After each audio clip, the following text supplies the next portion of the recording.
നമസ്കാരം. വെസ്റ്റ് ബംഗാളിലെ ഒരു മെഡിക്കൽ കോളേജിൽ ഈ അടുത്ത് നടന്ന വലിയ ഒരു സ്ത്രീക്കെതിരെയുള്ള ഒരു ഡോക്ടർക്കെതിരെയുള്ള ആക്രമണമാണ് നമ്മളെല്ലാവരും ഈ കഴിഞ്ഞ കുറച്ച് ദിവസങ്ങളായി കേട്ടുകൊണ്ടിരിക്കുന്നത്.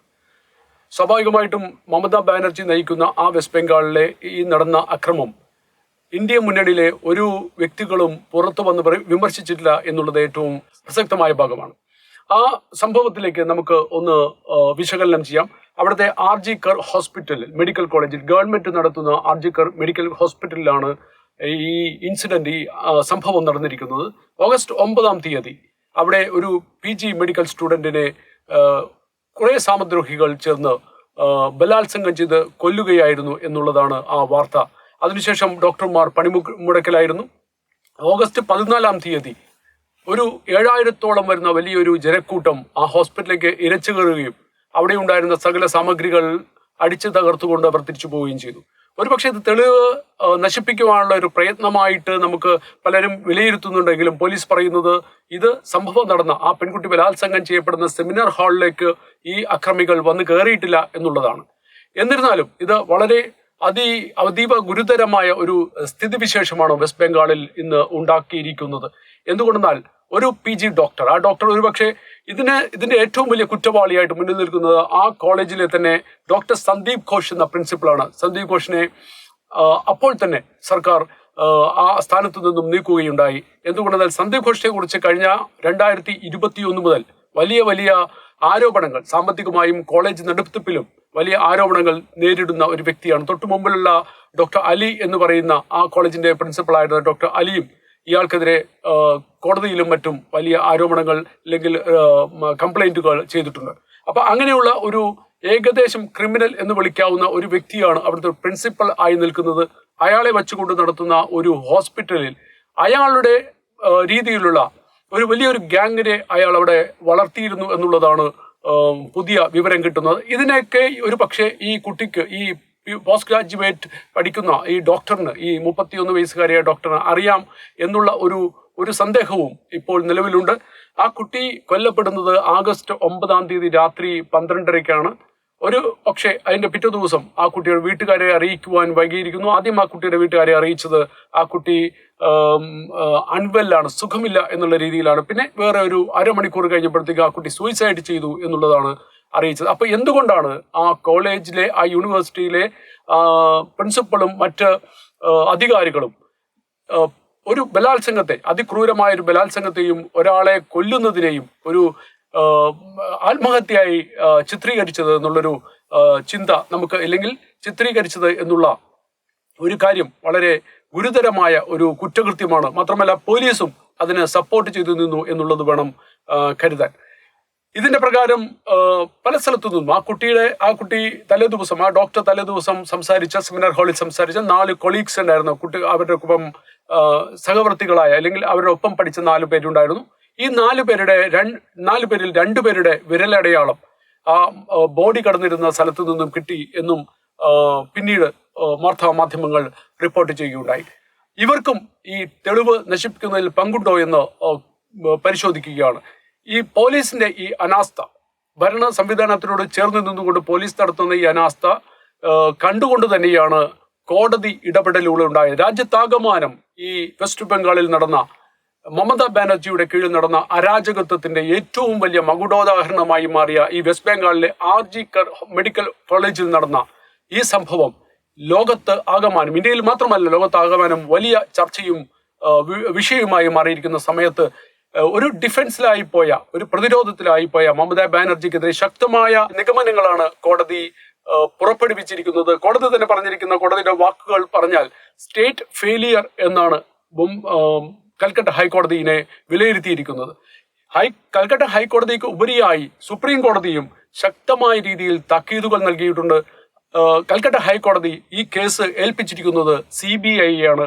9 നടന്ന ഈ മെഡിക്കൽ വിദ്യാർത്ഥിയുടെ ക്രൂരമായ ബലാത്സംഗവും അത് പിന്നീടുള്ള ആ കുട്ടിയുടെ കൊലപാതകത്തിനെ സംബന്ധിച്ചൊരു കേസ് നേരത്തെ തന്നെ CBI കൽക്കട്ട ഹൈക്കോടതി ഏൽപ്പിച്ചിരുന്നു. അതിനുശേഷം 14 നടന്ന തൃണമൂൽ കോൺഗ്രസ്സുകാരടക്കമുള്ളവർ നടത്തിയ ഈ 7000 പേർ ചേർന്ന് നടത്തിയ ഈ അറ്റാക്കും ഈ ഹോസ്പിറ്റൽ നശിപ്പിക്കുവാനുള്ള ഈ അറ്റാക്കും അതിനും CBI എൻക്വയറി നടത്തുകയാണ്. മാത്രമല്ല ഡോക്ടർ സന്ദീപ് ഘോഷിനെതിരെയായ സാമ്പത്തിക ക്രമക്കേടുകളും മറ്റ് പ്രവർത്തികളും ഇനി CBI ആയിരിക്കും അന്വേഷിക്കുക. സ്പെഷ്യൽ ഇൻവെസ്റ്റിഗേഷൻ ടീമിനെ ഇതിനു മുമ്പ് വച്ചിട്ടുണ്ടായിരുന്നു ഇയാൾക്കെതിരെ അന്വേഷണം നടത്താൻ. ഈ കേസിലെ വലിയൊരു പ്രതിയായ കൊൽക്കത്ത ട്രാഫിക് പോലീസ് വോളണ്ടിയറായ സഞ്ജയ് റോയിയെയും ഈ ഡോക്ടർ സന്ദീപ് ഘോഷിനെയും പോളിഗ്രാഫ് ടെസ്റ്റിന് വിധേയമാക്കുമെന്നാണ് CBI പറയുന്നത്. ഇവിടെ നമ്മൾ രാഷ്ട്രീയപരമായി മറ്റൊന്ന് ചിന്തിക്കേണ്ട സമയം വന്നിരിക്കുന്നു. കോടതി ഇടപെട്ടിരിക്കുന്നു. കോടതി വളരെ ഗുരുതരമായ ആരോപണങ്ങളാണ് സംസ്ഥാന സർക്കാരിനെതിരെ നടത്തിയിരിക്കുന്നത്. ഇതിനു മുമ്പും സ്ത്രീകൾക്കെതിരെ ഇത്തരത്തിലുള്ള ആക്രമണങ്ങൾ മമത ഭരിക്കുന്ന ഈ ബംഗാളിൽ ഉണ്ടായിട്ടുണ്ട്.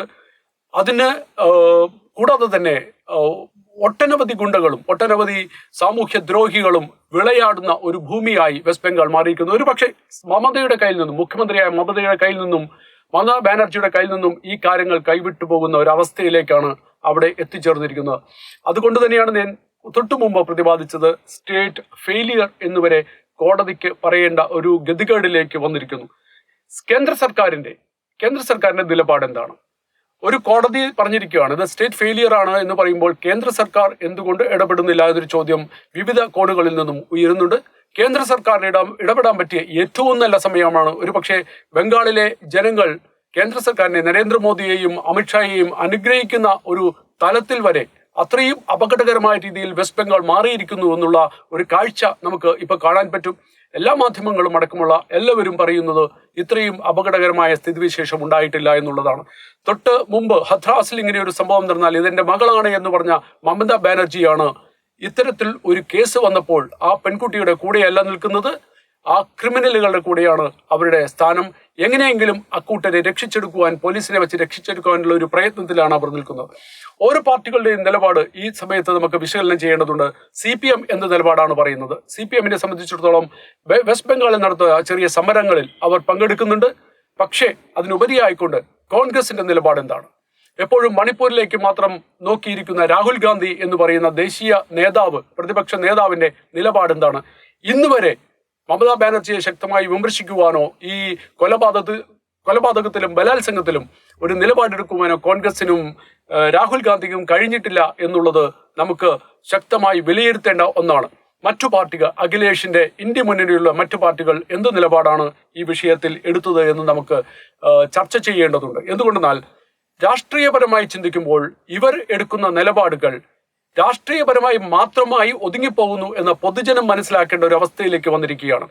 ഇത് ഒരു സ്ത്രീയെ മാനഭംഗപ്പെടുത്തിക്കൊണ്ട്, ആ സ്ത്രീയെ കൊലപാതകം ചെയ്തുകൊണ്ട് അവിടുത്തെ അനീതിക്കെതിരെ അവർ നിന്നു എന്നുള്ള ഒരു സംശയത്തിന്റെ അടിസ്ഥാനത്തിൽ അങ്ങനെ ചെയ്യുമ്പോൾ ആ സ്ത്രീക്ക് വേണ്ടി നിലനിൽക്കേണ്ട ഈ വ്യക്തികൾ, പണ്ട് സ്ത്രീത്വത്തിന് വേണ്ടി മാത്രം നിലനിൽക്കുന്നു എന്ന് പറയുന്ന ഈ വ്യക്തികൾ എന്തുകൊണ്ട് വാതുറക്കുന്നില്ല എന്ന് ആ ഒരു ചോദ്യം ജനങ്ങൾ ചോദിക്കുകയാണ്.